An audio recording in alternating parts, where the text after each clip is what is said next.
Bien, amigos, tenemos el placer de contar con la presencia de la doctora Janet Domínguez Aristi. Janet Domínguez es doctora en Historia del Caribe, Centro Caribeño de la Pucamayo. Sin embargo, nosotros quisiéramos aprovechar la participación de la doctora Domínguez para irnos un poco a una situación que estamos viviendo y que por falta de prevención o de los calentamientos que nos da el momento, a veces pagamos precios muy altos. Cuando vemos el currículum de la doctora Domínguez, vemos que ella hizo un trabajo sobre la Grenada Company. Si ustedes le preguntan, por ejemplo, a Michel Jacín, que nació después de la muerte de Trujillo, sobre la Grenada Company, posiblemente él no conozca demasiado el tema. Nosotros tuvimos una experiencia, y es que la Grenada Company fue una empresa que se ubicó en la línea noroeste. Una empresa vertical, bien diseñada, que técnicamente no tenía nada que envidiarle en su ramo a nadie. Sin embargo, tenía un componente, y es que era una empresa norteamericana que fue etiquetada de explotadora de mano de obra latinoamericana, sobre todo en Centroamérica y aquí. La Grenada cultivaba guineos. Ahí han salido hasta el cuento de Chiquita Banana y todas esas cosas. La doctora hizo su tesis sobre la Grenada. La Grenada no se va el mismo día que matan a Trujillo. Yo tuve la oportunidad de conocer a uno de sus ejecutivos, más o menos 3 o 4 años, ya cuando ellos estaban listos para irse. Me decía, nos han hecho o nos hicieron 29 huelgas en 28 días. Ellos cultivaban guineos en lo que hoy es el proyecto del Instituto Agrario, que tenía la facultad de recoger el guineo en los árboles, ponerlo en un cable y llevarlo en un ferrocarril hasta el barco dentro de las fincas. Eso un día desapareció, y la lección es que después esas, creo que eran 400,000 tareas, creo, que se dedicaron inicialmente a eso. No se ha podido rehabilitar jamás nada en sustitución de eso. Ahora sí hay cultivo del guineo, y quizá la doctora Domínguez en otro programa nos cuente algo sobre su tesis y la Grenada Company. Hoy vamos a hablar de una situación interesantísima, porque nosotros tenemos una meta que el presidente trazó con mucho entusiasmo, que es que espera que para el 36 el país no sea subdesarrollado. Vamos a ver si lo logra, a pesar de que él no será el presidente, sí uno de las obligaciones de los gobiernos es planear el futuro de una nación. Y una de las cosas que nos puede sacar del subdesarrollo es primero autosuficiencia alimentaria.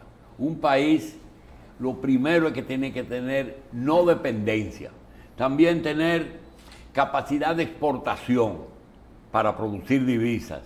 Tercero, o no tener endeudamiento o solamente el endeudamiento necesario.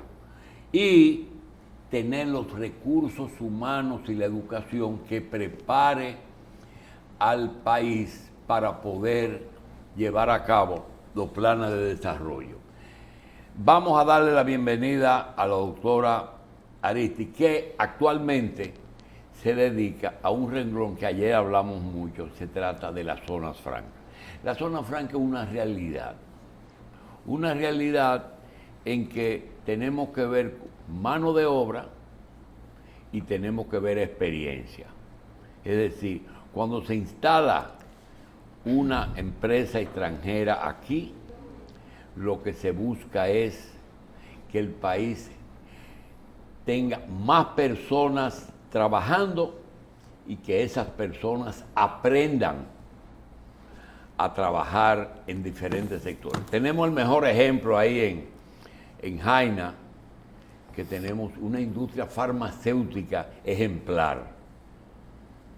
Vamos a hablar con ella y justamente hablar un poquito de la tesis primero Sí. de la Grenada. Sí, gracias. Muchas gracias por invitarme. Estoy muy contenta aquí de estar en Santo Domingo, una cibaeña. La tesis mía está relacionada con las reivindicaciones laborales y sindicales de las organizaciones bananeras de República Dominicana y Colombia, 1943-1970. Es un estudio comparado, eso es lo que se pide en el doctorado, y precisamente el 23 de mayo hice mi presentación y pasé mi tesis con buena nota y ya puedo tener el grado de doctorado después de 4 años. La razón de que yo hice ese trabajo fue que mi familia es bananera. Mi papá fue gran productor de banano en la Grenada Company en los años finales de los 50 y tenía una finca que se llamaba Eugenia y también tenía otra finca con César Lara que se llamaba Cela, que era el nombre de mi abuela. Y la historia sobre la Grenada ha sido muy interesante. Se inició en el año 1943 con un contrato con el Estado Dominicano por 50 años, o sea que vencía en el 1993, y pasó por varios procesos de producción. El mínimo en su contrato... ¿Dónde más estaba la Grenada? Bueno, la Grenada tenía su base, su oficina, como le dicen, el enclave bananero estaba en Manzanillo, pero tenían tierras en Montecristi. No, ¿en qué otros países? En los países estaba en Colombia, estaba en Guatemala, estaba en Cuba, estaba en Honduras, y Guatemala, Honduras y Costa Rica. ¿Qué productos cultivaba? Banano, sí, Solamente guineo. Solamente banano. ¿Todo lo embarcaban a Estados Unidos o al mercado mundial? A Estados Unidos y Europa. Desde un principio Sí, a Europa. Desde un principio. Incluso tenían contratos diferentes los precios de ir a Estados Unidos y de ir a Europa. Doctora, hablamos de que íbamos a hacer un programa sobre Grenada, pero un dato, ¿por qué se van? Bueno, ese es el resultado de la tesis, que por eso es que hay que explicarle. Pero básicamente después de la muerte de Trujillo vinieron las libertades y se comenzaron a formar los sindicatos. Se firmó el primer sindicato que yo, haciendo mi investigación, conseguí lo que es copia de lo que fue ese primer sindicato, que se formó el 20 de diciembre del año 1961. 61. Desde que matan a Trujillo en diciembre ya se forma el sindicato. Y no se formó antes porque ellos tenían una especie de, fueron la parte portuaria, ellos tenían un acuerdo como una asociación con la Grenada, entonces estaban esperando que terminara ese acuerdo para de una vez entrarse al sindicato. Ese sindicato formaron 240 personas, fueron los que lo firmaron. Para terminar el tema de la Grenada hoy, ¿era una zona franca? No, no. No tenía las características Bueno, de lo sí. que hoy es una zona franca. Podría decirse que sí, porque tenía muchas exenciones en el contrato Por que ejemplo, estuvo. se vendía localmente el guineo de ellos. No se podía vender localmente, ni venderle a nadie, ni Ajá, exportar que no fuera por el puerto del Libertador. Aquel productor... Todo salía por el puerto todo de, tenía que de, ser. de Monte- Aquel productor que tomaba bananos y lo exportaba por Puerto Plata, le cancelaban el contrato. Porque ¿Usted eso llegó estaba en a tener el dato de cuántas tareas tenían? Sí, bueno, ellos en un inicio comenzaron desde el año 1937 a comprar terreno y llegaron a tener, según los datos que yo tengo, alrededor casi de 340,000 tareas en todo lo que es la línea noroeste. Afuera de ellos la tienen. Ok, el sector zona, vamos a lo de hoy, el sector zona franca, doctora. Hoy, ¿cuántas personas usted estima que tiene empleadas?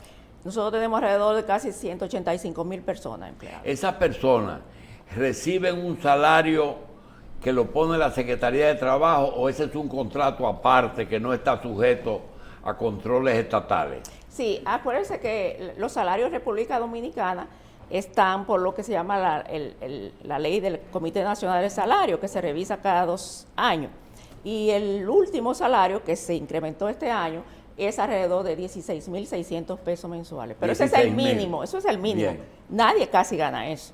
Bien, Es por ¿cuál es la encima. razón por la que viene el inversionista aquí a invertir en zona franca? ¿Qué le ofrecemos nosotros que no le ofrece otro país? Sí, bueno, los primeros inversionistas en zona franca llegaron en el año 1968. El señor Charles Bludon, de la Romana. Vino a Romana. Sí, convence a Balaguer de que lo que es la zona franca. Y Balaguer decía, pero ¿cómo vamos a manejar eso de aduana? Dice, no se preocupe. Entonces se abrió esa primera zona franca en la Romana en el año 1968. Luego se abrió en el 70 en San Pedro Sí. de Macorís. Y en Santiago se abrió en el año 1972. Y se decía que iba a ser un fracaso porque nosotros no teníamos puerto.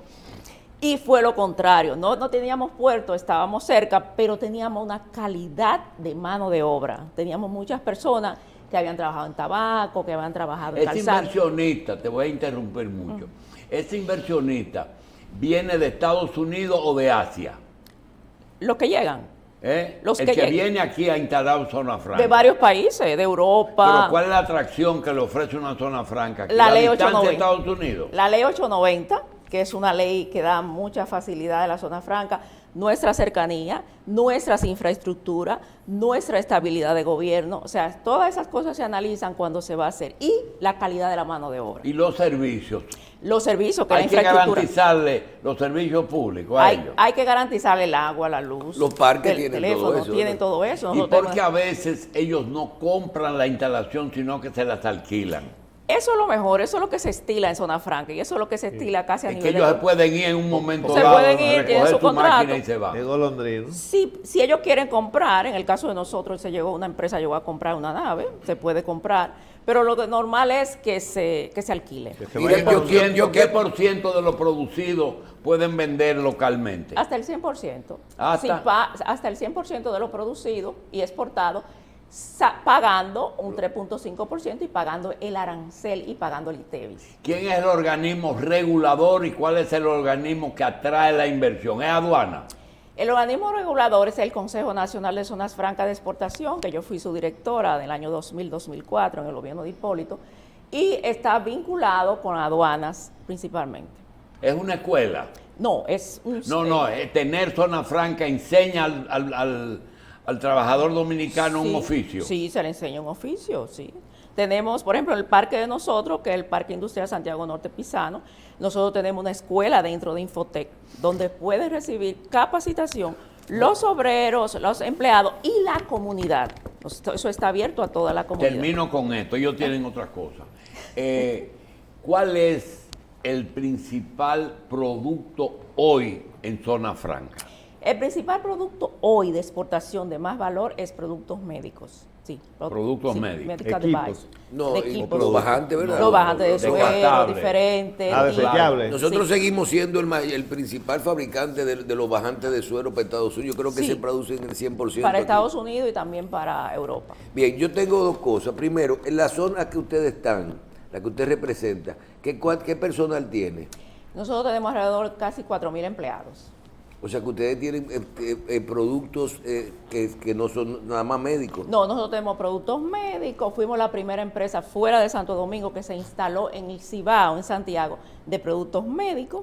Tenemos muchas empresas de cigarros, tenemos empresas de ensamblaje, tenemos empresas textiles, relativamente pocas. Ese parque es plenamente privado. Sí, de la familia Domínguez Aristi. Bien. ¿De la familia? Domínguez Otra cosa, Aristi. yo sé que no va directamente con el tema de ustedes, pero ¿qué pasa con lo que tiene que ver con la Cruz de Manzanillo? Ahora, Sí. bueno, el proyecto de la Cruz de Manzanillo, tenemos que volver un poquito atrás. Recuérdense que cuando la Grenada se fue, todos esos terrenos le quedaron al Estado. Ellos pudieron vender algunas cosas, como Estamos hablando de Montecristi, pero sí, ya estamos hay hablando de Montecristi, Cruz de sí. Manzanillo. Entonces, los terrenos le quedaron al IAD. Después del IAD pasó a lo que se llamaba una oficina técnica de la presidencia y después pasó al Ministerio de Agricultura. Ellos tienen alrededor de 30.000 tareas, de las cuales solamente se están sembrando ahora 2.300 tareas. ¿Y el resto? Barbecho, ¿Y Señor. cuánto había original de tierra ahí? alrededor de 30.000 tareas. Se, Y más, pueden ser más. se dieron En la Cruz de tierra Manzanillo parcelera La ahí. Cruz de Manzanillo fue bien exitosa, nosotros, pues, por eso es que hay que hablarle del proceso. Se llegó a exportar bastante en los años 70, al finales de Balaguer, se consiguieron buenos contratos. Entonces después vino una administración, rompió el contrato y después de ahí vino la declive y Perdón. cayó prácticamente. Y lo de Estos contratos, te digo, es muy importante y la edad me traiciona. No puedo dejarlo. Doctora, ¿usted conoce lo que pasó con la industria farmacéutica de Zona Franca en Puerto Rico? Sí, sí, sí. Que se tuvo que cerrar. Sí. Si hay alguien que tiene un territorio hábil para una zona franca farmacéutica en República Dominicana, puede acudir ¿dónde? Para convertir eso en zona franca, no de bajante y de plástico, sino de medicamentos. Si de medicamentos sería bueno asociarse con la India, porque la India es gran productor de medicamentos y tengo incluso un amigo que está en ese proceso de traer varias empresas de la India y van a estar en el Cibao. Acuérdense que los productos que hacen en la India son productos genéricos y se pueden hacer en otras partes. en esas tierras de la Grenada se llegaron a asentar parceleros y cosas Sí, de esas. se le donó A nivel de donación. de donación, sí. La O sea, asignación, no hay de la que reforma cogieron agraria. esa tierra. Sí. Y esas tierras están intactas todavía en control del Estado. Esas tierras sí están en el Estado, pero se necesita inversión, se necesita dinero, se necesita un programa para poderse ellos dirigir y poder producir. Muchas de esas tierras incluso están llenas de cambrones, que ya usted sabe, para poderlo desmontar toma su tiempo. Pero en el caso del proyecto, que está ahora en manos del Ministerio de Agricultura, yo lo que creo es que se debe hacer un trabajo, se deben de buscar varias instituciones, hacer un programa de trabajo de producción, con fechas, de mercadeo, de estrategia. Y ¿Siguen también exportando guineo allá en esa tierra? en esa tierra no creo. Nada. Muy poco. Lo sí. último se puede decir que fue como un BANA, un esfuerzo que se hizo para, Se han hecho varios para esfuerzos. competir a la United Ahí era Fruit. que estaban, yo creo que los Vicini, pero ellos salieron. No, Sí, pero no, en eso el no, gobierno sí, de no, don no, Antonio Guzmán había una empresa que se formó con varios países, Sí. que era para competir con la Fruit, algo así. La United Fruit Company, precisamente. Y Y ese con eso sector- fracasó. En ese gobierno fue que Ese se rescindió sector el de San- contrato que ese había. ese sector de Santiago que en un momento le entregaron a Tomén, a Félix García, el puerto y la tierra, que ellos la devolvieron después. ¿Qué pasó? Bueno, lo que pasó, bueno, usted se acuerda que por decreto del presidente anterior, de Leonel Fernández, se le asignó el puerto al Grupo de Santiago, que estaba encabezado por la Corporación Zona Franca de Santiago, incluso nosotros éramos accionistas, y después con el cambio de gobierno de Danilo, entonces eso se rescindió y se canceló. Si tuviera en tu mano, ¿qué tú hicieras con Manzanillo a hoy día? Bueno, en Manzanillo hay muy buenos planes y Manzanillo tiene una estrategia. Incluso yo no sé si ustedes saben que el día 6 de mayo se le entregó la primera partida de $12 millones a los contratistas del nuevo, que ganaron la licitación del nuevo puerto. ¿Se lo entregaron? Sí, ya está entregado. Ya está entregado, ¿De qué? 2 compañías y La ya licitación basado del en nuevo eso puerto. viene lo que es el desarrollo Ya, ahí. ya apareció el dinero, ¿tal? Sí, ya apareció su dinero. Entonces el tema ahora es la tierra que se pueda reasignar.